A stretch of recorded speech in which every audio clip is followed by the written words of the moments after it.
We were talking about being at odds with our ego on a certain level, and just being disappointed, elated by the work that sometimes comes for me, through me, without even, it's like, thank you, manna from the heavens. Yes, we like that. We like the flow. We like the erudition that comes without any kind of personal agenda or anything. That's just direct. And to me, that's heavenly. To me, that's so creative, like godly now. And when I am feeling that, and I have felt that for a certain amount of pieces, and to actually take a divergence from that and say, you know, I want to do this now. And at the beginning, it won't speak. It's like switching languages. Mm-hmm. And sometimes I, go through this painting back and forth, and it's changed. And I just have to accept that I will always make differences and mistakes and changes until I settle into what I want to do.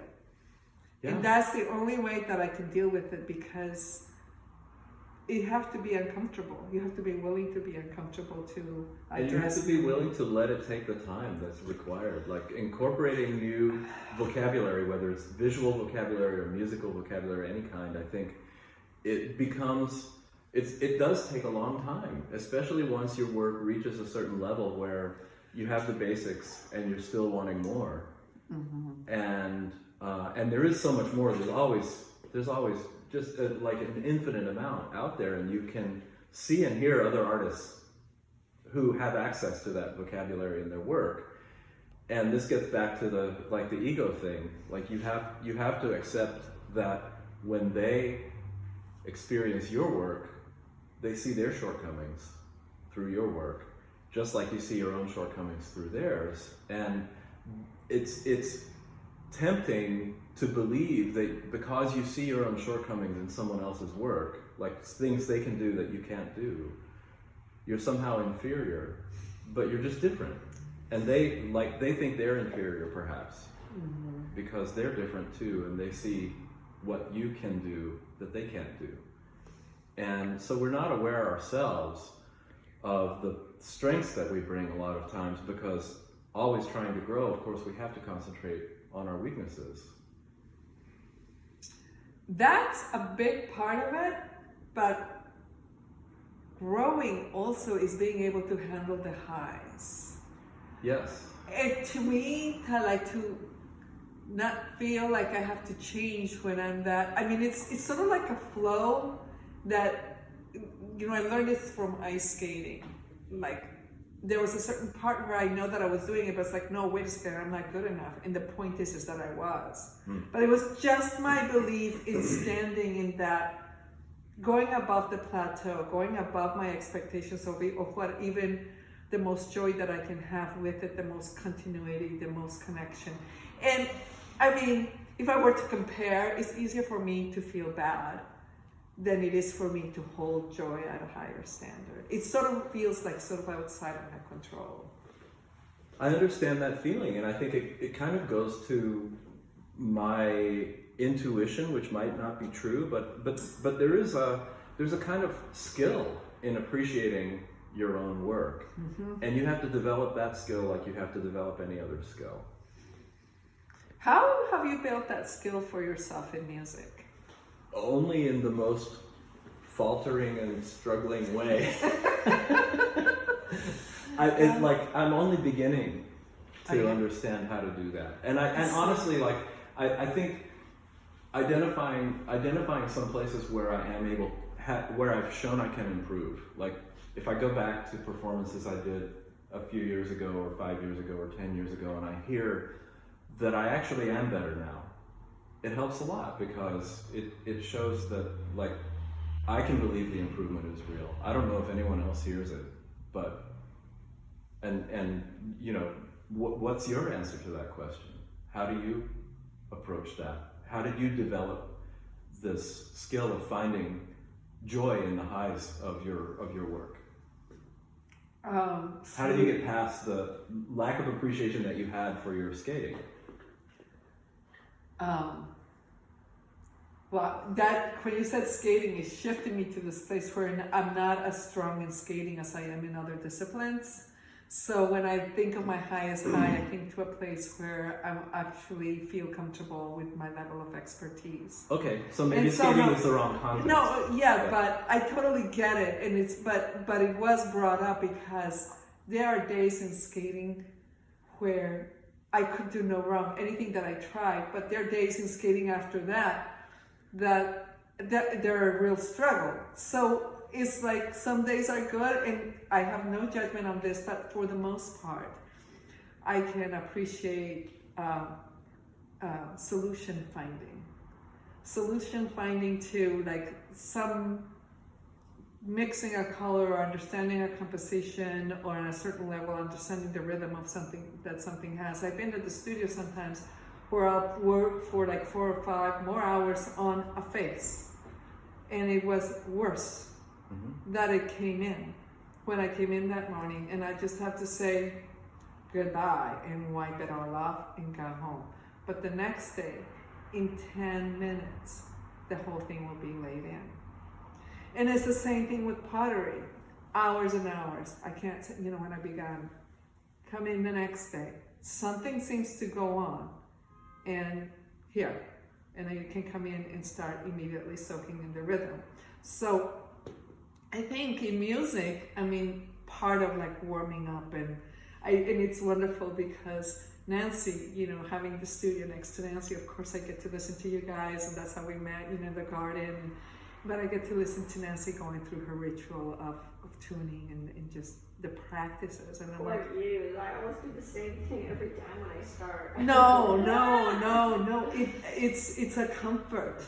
It just reminds me of just do the drawing, or just mix the color, or just stay until the mystic resolves it. I don't have to be all. I'm there because I bring my rationality into it, but not for it. So it's like there's something that is going to inform that, and the discipline is in getting things worked out. But when I see people playing, when I see people that really are knowing what they're doing, they don't hang on. Incredible improvisers.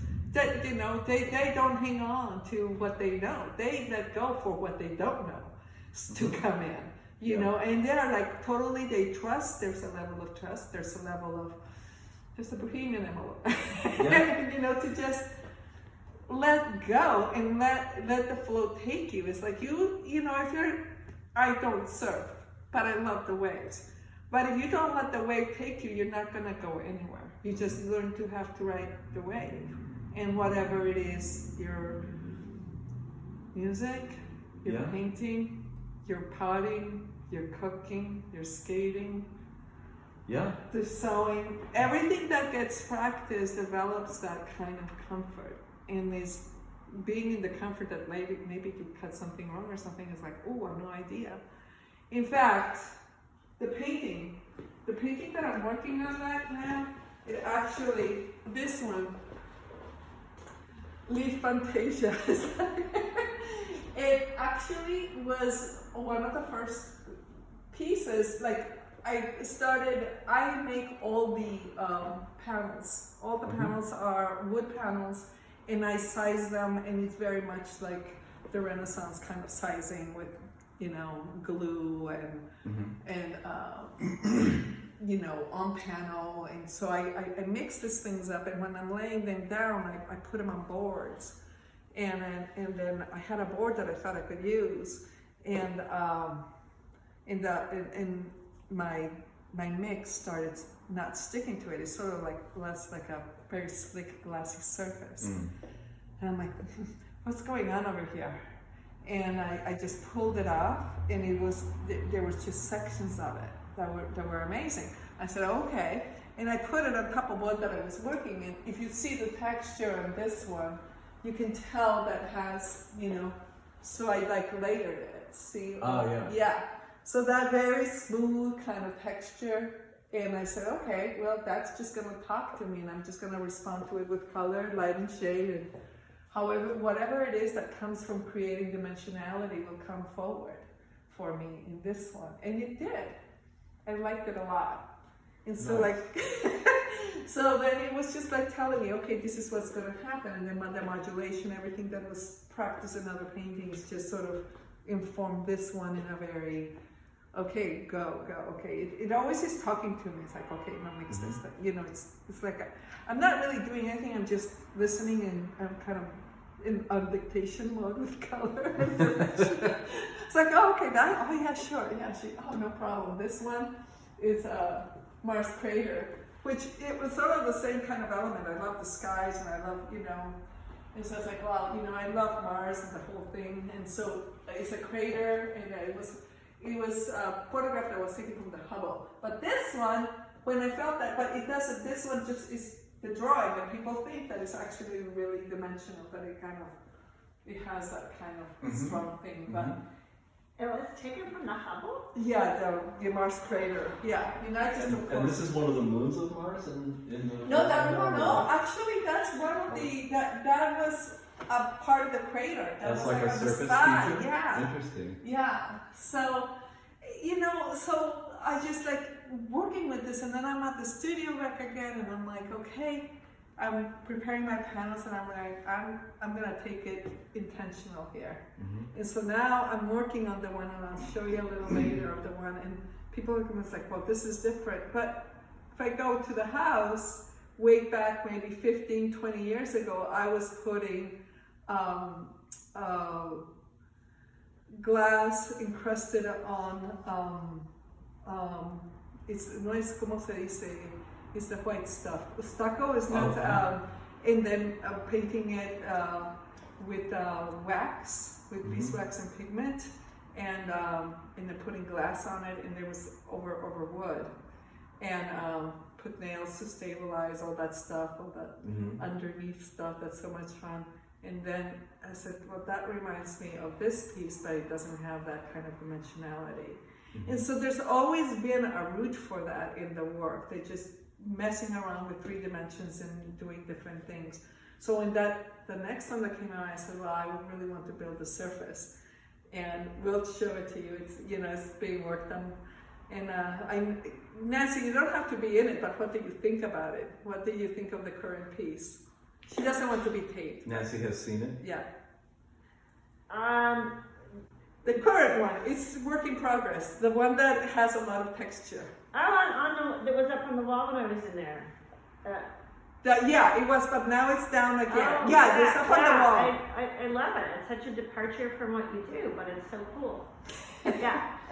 It's different, and it's the same place. I'm not comfortable with it yet, but I'm understanding where my eye is going with it. It's sort of like, for me, looking at it, for you is listening, maybe I'm putting words in your mouth, but listening to your history in context, listening to what's going on right now in context of what instrument you play, because you play, how many instruments do you play? Well, I play things with keyboards, so it's kind of one instrument, but they're different to me because getting the details right depends on the tone that the instrument produces, and the tones blend in different ways. So I don't know how to say how many instruments I play, but I mainly focus on the Hammond organ and the accordion and the piano. So kind of 3. But I actually want to go to something about this piece that I think of when I see it, and especially the feature in the center of the crater where the ground is sort of cracked. And I've been to Death Valley. I for many years I've gone every year to Death Valley and watched the way that the landscape there changes over time, and it's there's always erosion going on. There's always water is always working on the land. There's very little water, but the water that does comes torrentially and accumulates in these flat basins that are old lake beds, and so you get to see the way that the water interacts with the minerals that are there and the topography, and I don't know if this was caused by water on Mars, but some natural process is causing the ground there to crack, right? It could be that the impact made the material molten and it cracked as it cooled, or whatever happened. It's right? one of the big attractions why I did this painting. Yeah, and so there's something about the oil medium itself, and knowing the way that oil ages over time. You see these centuries-old oil masterworks that crack in a way that's very reminiscent of that, and reminds us that the medium is actually taken from the geology that we live on all the time, and so I mean, there's nothing more to it than that. I don't think it's really deep, but there's an interesting kind of recapitulation of something big in the small thing, and knowing that with time, maybe this painting too will have that kind of cracks everywhere naturally, not because of what you did, but because of the time, of the time that it takes to work it. And it's all a collaboration. It really is. Like when you play somewhere, you're responding to the environment completely. That's why like auditoriums and they're made for sound. And I just thought, this sounded pretty well as a performing space.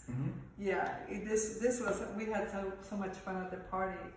That's great. So thank you very much. This has been a fabulous conversation over here at the closing of Above It All, this show that started up in November. It's a great name for your show, especially in this context. Yeah, Above It All. Yeah, all these pieces are really reminiscent of just moving above things that are both troublesome and just that give us elation as to how we relate to life. And I think that that's what my work is really about, is just metaphors for things taken in a context other than what we generally find as quote unquote day-to-day or quote normal, and giving different identifiers to what we see, just for personal meaning and to just deepen that relationship. That's it. Yeah. Thank you for so much. including me. Oh my God, Thank you for including me in amazing. your video Thank in you this so conversation. Yeah, It's it been was fun. really great having your perspective as a musician, and yours, Nancy. So thank you very much, Kyle, for doing the technology duties today, and that's it for now.